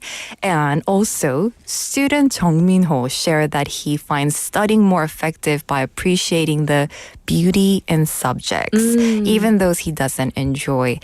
And it's hard to relate because I can't see beauty in math or science. How about you, Catherine? Yeah, I don't see the beauty in math and science either. And I think that's 무가요. normal, right? That's most of us. But what he told me about mathematics really motivated me to maybe learn more. No, so I he wanted did to. No, he really did. You have to listen to it. I wanted to share this with you, so I found the clip from our conversation. First, just to tell you more about him, student Jung Min-ho received a silver medal and a special award at the 2024 International Olympiad on Astronomy and Astrophysics, as well as an Excellence Award at the 2023 American Mathematics Competition. So he's smart. I asked him what he finds appealing about mathematics. Let's take a listen. 수학은 다른 학문이랑 조금은 다르게 공리라는 최소한의 규칙을 바탕으로 논리적으로 쌓아나가는 탑이라고 생각을 하는데요. 무모순의 범주 내에서 자유롭게 생각하고 해답을 찾아나가는 것이 즐겁다고 느껴졌어요. 수학만의 자유로운 느낌이 수학을 아름답게 만드는 것 같다고 느꼈고, 어떻게 보면 수학 문제에서 답을 찾아 나가는 것이 여행을 갔을 때 새로운 길을 찾아 나가는 것과 좀 비슷하다라고 생각을 하였는데, 전 여행도 좋아하고 약간 새로운 것들을 경험해 본 것도 좋아해서 아마 이러한 점에서 좀 더 수학이 매력적으로 느껴졌던 것 같아요. 약간 각자 좋아하는 것들을 보면 자신도 모르게 가슴이 두근거리거나 하는 경험이 있을 것 같은데요. 제게는 수학에서의 명제나 정리, 특히 수려한 증명 같은 것들이 아름답게 보일 때가 많고, 정말 아름답다고 느껴진 증명 같은 경우에는 정말 이성과 마주쳤을 때 반하기 일보 직전의 상태로 만들어 놓는 것 같아요. 가장 큰 이유는 수학이 그냥 예쁘기 때문인 것 같아요. Wow. So he shared that he sees mathematics as a tower built logically upon minimal rules known as axioms. He lost me there. But he enjoys the freedom of thinking and problem solving within framework of consistency, which he finds both fun and beautiful. So to him, studying mathematics feels like a journey or traveling, much like exploring unknown places during travel. Encountering new problems and exploring different paths to solve them mirrors the joy of finding one's way, making mathematics inherently captivating for him. He added that everyone likely has something they're passionate about that makes their heart race without them realizing it. And hear this. For him, propositions, theorems, and proofs in mathematics often appear beautiful. And ultimately, he concluded that his greatest reason for loving math is simply because mathematics is beautiful. You know, I didn't understand what he said, like when he said it in Korean. Yes. But he spoke like a math problem. I know. Like, 그러니까 말투가 약간 수학 문제처럼. Oh. I thought you meant like mathematics researcher. I'm not dissing him. I'm saying 말투가 like it sounded like a math problem to me. 말투's like that, but what he's saying is like he's singing love to like love songs to math. To math, yeah. right? I wish I was like that, honestly. Then, but you and I are both like so not. No, not math. Yes. Yeah. But you can feel his passion for math. Yes. It's just not you and me. I know. Okay. Yeah, but I wish I had a math teacher like him. Oh, then yes. maybe I would fall in love. Of course. 네, 선생님 탓합니다. 맞아요. I know. 네. It's all our fault. So that was our first insight. Yes, that was. Let's Should we move move on? on? Okay. Yes. So for our second insight, I want to talk about how to heal from pain and stress less this year. Little bit serious note. So over the past month, martial law and Jeju Air passenger plane disaster has made it really difficult for our nation to speak of hope. Yes. Social disasters like these have caused indescribable pain to victims and their families, and even beyond them, rescue workers, local residents, and even the general public exposed to media coverage may experience stress reactions. So before we dive into ways to heal from pain and stress less, let's hear from Dr. Choi Sung-jin, a professor in the Department of Counseling Psychology at Dongmyeong University and the director of Busan Jungun Mental Health Welfare Center, about his thoughts on how social disasters affect public sentiment.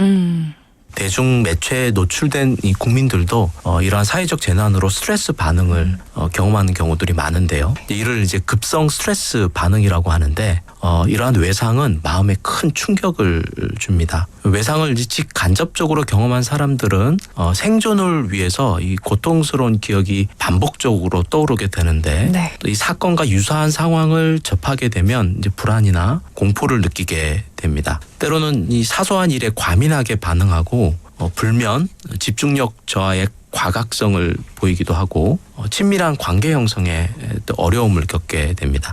특히 이 연속적으로 경험한 이러한 사회적 참사는 반복 외상에 노출되는 효과를 가져오게 돼서 감정 조절의 어려움, 또 자아감 상실, 그리고 자기 파괴적 행동과 같은 이런 복합 외상을 경험할 수 있습니다.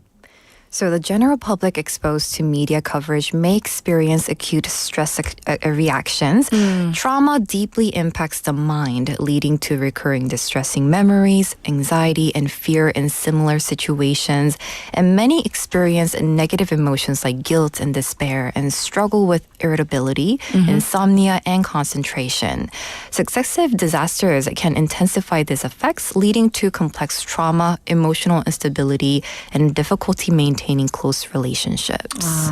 And so, in short, what are some ways to manage the stress from indirect exposure to disasters from media? Well, to manage stress, avoid excessive immersion in related content and focus on meaningful actions to support victims. Limit news consumption to brief sessions. Maybe just listen to BFM. And actually pay attention to your emotions as well. Engage in enjoyable activities to shift focus and protect survivors and bereaved families by showing empathy and refraining them from sharing or consuming accident-related visuals out of curiosity. And I don't know if we have a little bit of time. I want to end by sharing many ways to practice self-care because life can get pretty overwhelming sometimes, especially in times like this. Yes. So let's start with basics: getting enough sleep, eating a well-balanced diet, and exercising regularly. These are like the three foundations of good self-care. Another great way is to recharge by connecting with others. Spending time with loved ones and seeking support from friends can be very helpful. And spending time in nature is another great way to unwind, whether you are maybe hiking, walking in the park, or just sitting outside. Being in the nature can do wonders for your mood. Indeed. What a great way to end our segment. So thank you so much for all of this today, and we'll check in with you next week. Thank you, Stephanie. See you next week. Bye-bye. All right, everybody. It's time to wrap up for this Thursday morning. And of course, we'll meet again tomorrow. So this is 금요일에 만나요 by IU. Be warm and safe, everybody. Bye-bye. 월요일엔 아마 바쁘지 않을까 화요일도 성급해 보이지 안 그래 수요일은 뭔가 어정쩡한 느낌 목요일은 왠지 싫어 이번 주 금요일 금요일의 시간 어때요 주말까지 기다리긴 힘들